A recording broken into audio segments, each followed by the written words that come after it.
বাদশাহ হুমায়রি, ইয়ামেনের বাদশাহ, খুব শক্তিশালী। একটা আমরা শুনেছি যে কাবা শরীফ ভাঙতে গিয়েছিল আবরাহা, আর এই হুমায়রি বাদশাহ খালি পরিকল্পনাটা নিয়েছিল। জি, আবরাহার তো খেলটা ওখানে খেলে দিয়েছিল আল্লাহ পাক, আর এই বাদশাহ কি করলো, খালি মনে খালি পরিকল্পনা করলো যে কাবাটাকে উড়িয়ে দিতে হবে, এই নামি দামি মসজিদে রাখা যাবে না। আপনি যদি খুব নামি দামি হয়ে যান তো কতগুলো ছেচ্চর আর বাটোয়ার আছে, ওই নামটা আপনার আউট করে দেওয়ার জন্য খালি লাগিয়ে থাকবে। খালি কি করে একে ফল্টে ফেলা যায়, কিন্তু আল্লাহ যাকে ফেলাবে না ও কেউ ফেলাতে পারবে না। দেখবেন পৃথিবীর মধ্যে যদি আপনি নামি দামি হয়ে যান ব্যবহারে, আচারে, কাজে, কর্মে, বিভিন্ন রকম উপায়ে, উপায়ে, তো দেখবেন যে আপনাকে কি করে খালি শেষ করা যায়, এরকম কিছুটা বাটোয়ার পৃথিবীতে থাকবে আর নালায়েক পৃথিবীতে থাকবে। পৃথিবীর মধ্যে নামি দামি কাবা শরীফকে হারিয়ে দেওয়ার জন্য, মিশিয়ে দেওয়ার জন্য হুমায়রি বাদশাহ পরিকল্পনা নিয়েই নিল। যাবে এবার মসজিদটাকে ভাঙবার জন্য, যাবে লক্ষ লক্ষ মানুষকে নিয়ে যাবে। তার আগে আল্লাহ পাকে শুধু খালি মনে কল্পনা হয়ে গেছে, চারটা বেমার ওকে দিয়ে দিল আল্লাহ। এই জালেম বাদশাহ মানুষের পরে অত্যাচার আর জুলুম আর সিতাম তুমি করো, করতে করতে সীমারেখা অতিক্রম করে চলে গেছো। এবার আমার ফেরেশতাদের নির্মাণ করা মসজিদকে তুমি ভাঙতে যাবে, তার আগেই তোমার খেল আমি খতম করে দেব। কি করলো আল্লাহ, আগে সর্বপ্রথমে ওকে একটা ওষুধ দিয়ে দিল। ওষুধটা হচ্ছে পেশাবের রাস্তায় রক্ত, পেশাবের রাস্তা দিয়ে এনি টাইম রক্ত শুরু করে দিল আল্লাহ রাব্বুল আলামিন। তারপরে কি করলো, পেশাবের রাস্তা দিয়ে পুজ, হামিমা ওয়া গাসসাকা, পুজ বের করে দিল। এনি টাইম 24 ঘন্টা শুধু পুজ আর রক্ত পেশাবের রাস্তা দিয়ে বের হয়ে গেল, শুরু হয়ে গেল। এবার বলেন নাক দিয়ে মানুষের পোটা বের হয়, নাক দিয়ে এবার শুধু পুজ বের হওয়া শুরু হলো। কান দিয়ে মানুষ আওয়াজ শুনতে পায়, কান দিয়ে এবার রক্ত বের করা শুরু করে দিল। চোখ দিয়ে মানুষ দেখে, ওই চোখ দিয়ে এবার আল্লাহ রাব্বুল আলামিন কি করলো, রক্ত বের করা শুরু করে দিল। জি, এবার কি করবে, এতগুলো ব্রাম কেন ধরলো হঠাৎ করে? আমি নিয়ত করেছি যে কাবা শরীফকে ভেঙে দেব। পাদ্রী যারা পাদ্রী গণকদার, ওই ধর্মের গণকদার, ওদের কাছে গেল, 40টা পাদ্রীর কাছে গেল, 40টাই পাদ্রী একটাই রেজাল্ট দিল। আজকে এখানে ল্যাবরেটরিতে আপনাকে ঢুকে দেওয়া হবে, ব্লাড চেক করা হবে, যেই অসুখটা এখানে ধরা পড়বে, শামসিতেও আপনি চেক করেন ওটাই ধরা পড়বে, মালদাতে আপনি যান ওটাই ধরা পড়বে, আপনি কলকাতায় যান ওটাই ধরা পড়বে। ঠিক 40টা পাদ্রীর কথা মিলে গেল যে তুমি একটা খারাপ নিয়ত করেছ। পাদ্রীরা রেজাল্ট দিয়ে দিল ওকে, গণকদার গণনা করে রেজাল্ট দিল ওকে, ওর মনটা তাসকিনের জন্য যে তুমি দেখো একটা খুব মহৎ জিনিসকে তুমি ভেঙে দেওয়ার চেষ্টা করেছো, একটা খুব ভালো জিনিসকে তুমি নষ্ট করে দেওয়ার চেষ্টা করেছো, তুমি অন্যায় ওয়াসওয়াসা দিয়ে দিয়েছো অন্তরে, এই জন্য তোমার এই ব্যারামগুলো, সেই জন আছেন একজন বসে তোমার এই ব্যারামগুলো তোমাকে দিয়ে দিয়েছে। খবরদার তুমি যেও না, তুমি ওই কাজে তুমি যেও না। জি, নিজের কথা তখন আবার উগলে বের করে দিল যে হ্যাঁ, আমি আজ 8 দিন 10 দিন হয়ে গেল কাবা শরীফকে ভাঙার আমি একটা পরিকল্পনা নিয়েছি। ওই কাবা শরীফকে ভেঙে দেওয়ার জন্য তারপর থেকে আমার এই অসুখগুলো সৃষ্টি হয়ে গেছে। ওই পাদ্রীরা তখন বলল খবরদার ওই কাজ করতে যেও না। এখন আপনি গোটা ভারতবর্ষের মধ্যে দেখেন, গোটা ভারতবর্ষের মধ্যে যারা ভালো ভালো বিজ্ঞ ঠাকুর, যারা ধর্মগুরু হিন্দুদের, যারা বৌদ্ধ ধর্মের গুরু, যারা ঈসাই ধর্মের গুরু, খ্রিস্টানদের গুরু, ওদেরকে আপনি জিজ্ঞাসা করেন নেটে, আপনি দেখছেন ওরা পরিষ্কার নবীজির সাক্ষ্য দিচ্ছে, আর পরিষ্কার মসজিদের সাক্ষ্য দিচ্ছে, আর পরিষ্কার বাইতুল হারাম কাবা শরীফের সাক্ষ্য দিচ্ছে, আর পরিষ্কার আল্লাহ রাব্বুল আলামিন যে এক অদ্বিতীয় সাক্ষ্য দিচ্ছে। ভালো মানুষ ওরা, জি, সাক্ষ্য দিচ্ছে ওরা। এবার বলছে দেখেন পাদ্রীরা, গণকদার পাদ্রী, তোমরা ঈসাই ধর্মের একটা পণ্ডিত, তোমাদের কাছে আমি ওয়াদা করলাম আমি ইস্তেগফার করছি, আমার ধর্মে আমি তওবা করছি, আমি কোনোদিন আর কাবা তো যাবই না, যাব না। কাবা শরীফের এরিয়ায় আমি পা দেব না, কিন্তু একটা ভালো নিয়তে আমি পা দেব। ওই ভালো নিয়তটা হলো কি, কাবা শরীফের চতুর্দিকে 14 ফিট করে আছে, দেখবেন 14 ফিট আছে, এদিকে 14 ফিট, ওদিকে 14 ফিট, এদিকে 14 ফিট, এদিকে 14 ফিট, 4 14 এরকম করে করা আছে কাবা। বলছে গোটা কাবা শরীফের গেলাপটাতে আমি চাদর চড়িয়ে দেব, চাদর চড়িয়ে দেব, আর ওকে এত সম্মান দেব, এত সম্মান দেব, পৃথিবীর মানুষ যেন এরকম কোনোদিন কাবা শরীফকে আর সম্মান না দিতে পারে। ওয়াদা করলো পাদ্রীদের কাছে। ওরা তখন ওখান থেকে সৈন্য সামন্ত নিয়ে আনন্দ সহকারে এই নিয়তিটা মানলো। কাবা শরীফের গেলাপে দেখবেন, যারা হজ করতে যায় তারা নেটে দেখে, দিয়ে দেখবেন যে কাবা শরীফের চতুর্দিক দেওয়ালটাতে একটা করে গেলাপ চড়া আছে, সোনালি পাইন দিয়ে গেলাপটা লাগানো আছে। উনি লেগে গেছেন, তার নাম হচ্ছে হুমায়ুনি বাদশাহ। আজও পর্যন্ত ওটা আছে, কিয়ামত পর্যন্ত ওই হুমায়ুনি বাদশার চাদর চড়াই থাকবে। সুবহানাল্লাহ। তাইলে একটা ভালো মানুষ, খারাপ মানুষ যখন একটা অন্যায় যেতে চাইছিল, আল্লাহ পাক ওকে একটা আজাল দিয়ে দিল, তারপরে ও ব্রেক করে দিল, ব্রেক। এখন দেখবেন শত শত মুসিবত আপনার সামনে আসছে, কিন্তু আপনি ব্রেক করেন না, খালি করেই যাচ্ছেন অন্যায়। যে কন্যা ও বুঝতে পারে না যে আল্লাহ আমাকে এটা পরীক্ষা করছে, আমাকে এই কাজটা হয়ে গেল, আপনি ব্রেক কষে দেন যে না আর আমি অন্যায় যাবো না। আমাকে এই মারিচটা দিয়ে দিলেও হতে পারে এই অন্যায়ের জন্য, এই মারিচ অসুস্থ আমি হয়ে গেছি, না আমি আর যাব না। এই ব্রেকটাতে আর পা দেওয়া যায় না। খালি এখনকার দেখবেন কিছুটা মানুষ পিক আপটা লাগিয়ে রেখেছে খালি অন্যায়ের, ওই চল কত হয়েছে, তোর দৌড় শেষ হয়ে যাবে একদিন।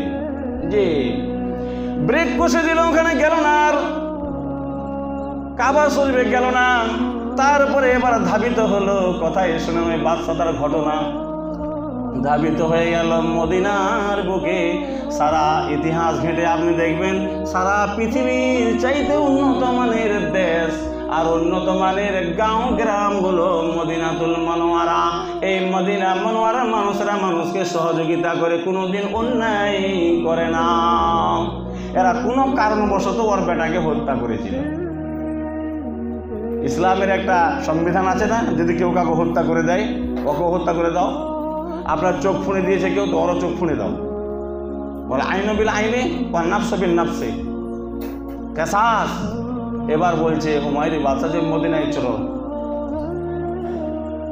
ওখানে ভাঙতে গেল, মদিনা ভাঙতে গেল, মদিনার মানুষকে নির্মমভাবে মারপিট করলো। এবার ওই মদিনার আলেমলামাকে আমার কানে কানজাক দিল, শোনেন আপনি একটা ফাঁড়াতে বেঁচেছেন, আবার যদি আপনি মদিনার পরে হামলা করেন তাহলে শোনেন আপনার চিত্রটা শেষ করে দেবে আল্লাহ। এরা শুধু খালি আল্লাহর উপর বিশ্বাস, জি এরা শুধু আল্লাহর উপর বিশ্বাস।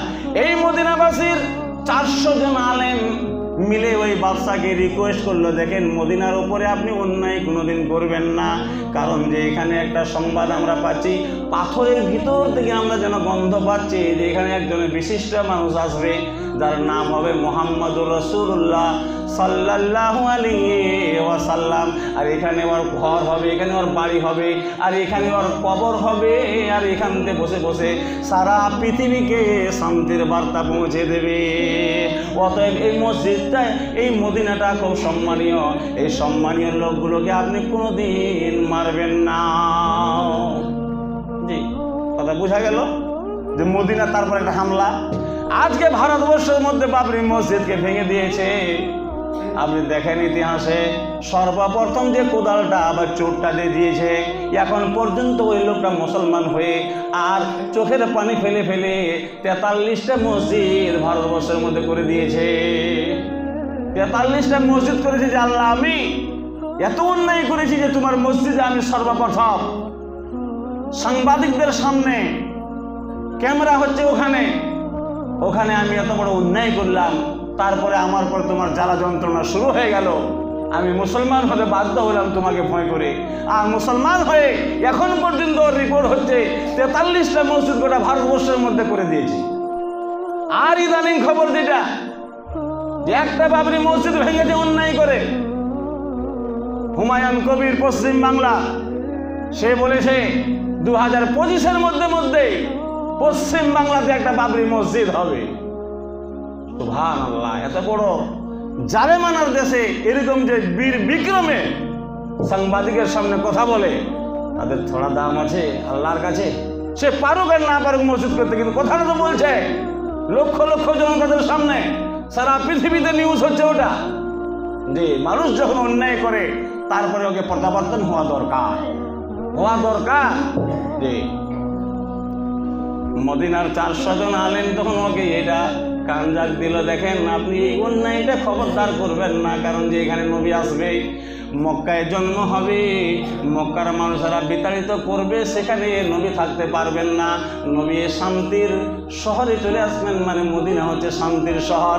এই শহরে আমরা গন্ধ পাচ্ছি উহুদের পাহাড় থেকে, আমরা আরও গন্ধ পাচ্ছি কাইনুকার বাজার থেকে, আমরা পাথরের ভিতর থেকে গন্ধ পাচ্ছি যে এখানে নবী আসবেন, এখানে তার বাড়ি হবে, এখানে তার স্ত্রী হবে, আর এখানে উনি সমাধি হবে, এখানে মারা যাবেন, এখানে তার কবর হবে। আপনি এখানকার জনবস্তিদের উপরে খবরদার অন্যায় করবেন না।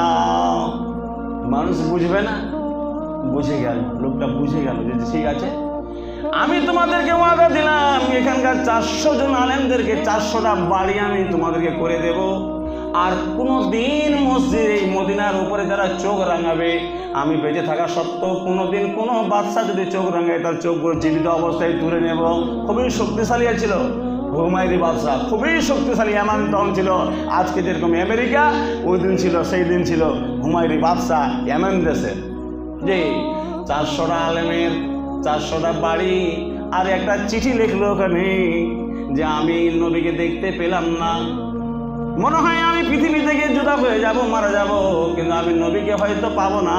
তো এই আলেমগুলো শোনো, আমি একটা চিঠি লিখে দিলাম তোমাদেরকে, তোমরা যাই বাজে থাকো না কেন নবীজি যখন আসবে নবীজিকে এই চিঠিটা তোমরা দিয়ে দিও, চিঠিটা দিয়ে দিও। কে বাঁচবে এতদিন? নবী আসার 1000 বছর আগে কে বাঁচবে এতদিন? কারো তো 1000 বছর বয়স নাই।